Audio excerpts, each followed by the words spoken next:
नमस्कार, आप देख रहे हैं आर्या न्यूज। मैं हूं आपके साथ पल्लवी सिंह। रुक करेंगे मध्य प्रदेश और छत्तीसगढ़ से जुड़ी कुछ बड़ी खबरों की ओर, जहां उत्तर प्रदेश में और जम्मू कश्मीर में आतंकी घटनाओं के चलते अब मध्य प्रदेश में रेड अलर्ट घोषित कर दिया गया है। बताते चले कि प्रदेश के गृह मंत्री डॉक्टर नरोत्तम मिश्रा ने निर्देश दिया है कि पुलिस मुख्यालय पर यह आशंका जताई जा रही है कि ये निर्देश जारी किए हैं कि ऐसी आतंकी गतिविधियां यहां पर हो सकती हैं।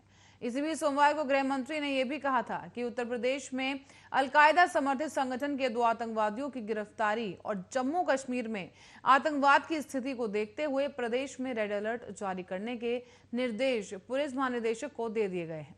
इसी बीच चिन्हित या संदेही सिमी के लोग हैं और इसके साथ ही अलकायदा के लोगों की तलाश भी की जाएगी।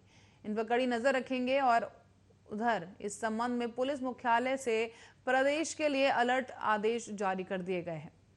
इसी बीच आपको बता दें कि रेड अलर्ट जारी करने की स्थिति में railway, bus stand, laws, hotel समेत सभी संवेदनशील स्थानों की निगरानी अब और भी ज्यादा बढ़ा दी जाएगी।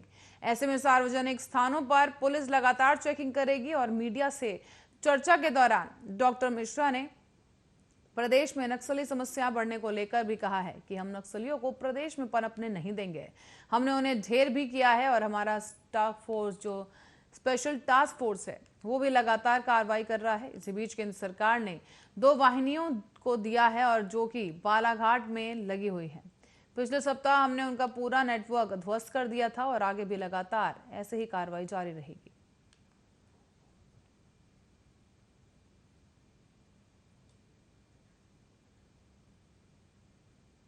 वहीं मध्य प्रदेश ने सोमवार को कोरोना पर समीक्षा बैठक की गई और इस दौरान बैठक में कोरोना की गतिविधियों के अंदर छूट देने को लेकर निर्णय दिया गया है।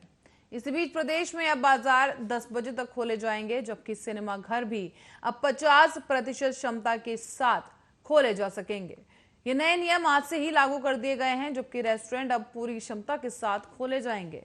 इसी बीच शादी में भी अब 100 लोगों के जाने की अनुमति होगी और अंतिम सरकार में 50 लोगों को शामिल होने की इजाजत दी गई है। बताते चलें कि अंतिम संस्कार में भी अब 50 लोग शामिल हो सकेंगे और इसी बीच बैठक में मुख्यमंत्री ने कहा है कि प्रदेश में कोरोना संक्रमण की स्थिति अब नियंत्रण में है, जिसे देखते हुए कुछ और गतिविधियों में छूट दी जाएगी। उन्होंने ये भी कहा कि कोरोना को लेकर सतर्क रहने की जरूरत है। इसी बीच दक्षिणी और पूर्वोत्तर राज्यों में कोरोना के मामले बढ़ रहे हैं, जिसके कारण अगस्त में कोरोना के मामले बढ़ने की संभावना जताई गई है और इसी के लिए उन्होंने जिले के प्रभारी मंत्री और अधिकारियों को अधिक सतर्कता बरतने को कहा।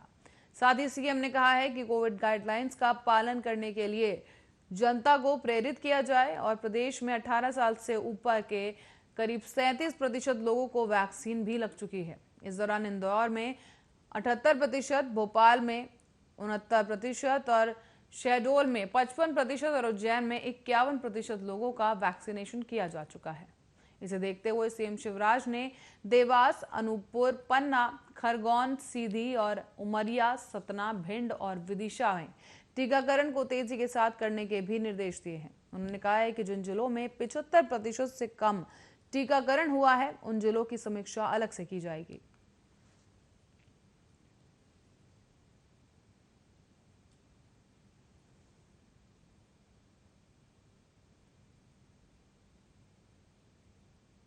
वहीं रिकॉर्ड वैक्सीन लगवाने वाले मध्य प्रदेश में वैक्सीन का टीका जो है वो कम पड़ गया है। इसी बीच हालात ये हैं कि सोमवार को पूरे प्रदेश में सिर्फ 38,000 लोगों को ही वैक्सीन लगाई गई है, जबकि सोमवार को वैक्सीनेशन डे मनाया गया था।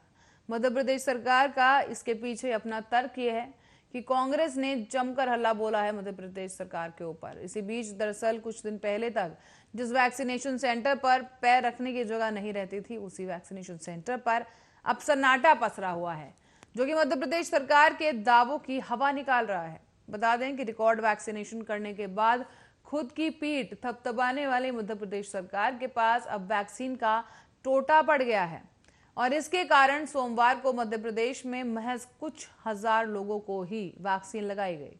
आलम यह रहा कि वैक्सीन स्टोरों पर, सेंटरों पर इसका असर देखने को मिला, जहां पर इक्का दुक्का लोगों को ही वैक्सीन लगाई गई, जहां पर लोग भी कम संख्या में ही पहुंच रहे थे। इसी बीच पूरे भोपाल में सिर्फ 6,000 लोगों को वैक्सीन लगाने का लक्ष्य रखा गया था, जबकि शाम होने तक यह लक्ष्य भी हासिल नहीं किया जा सका।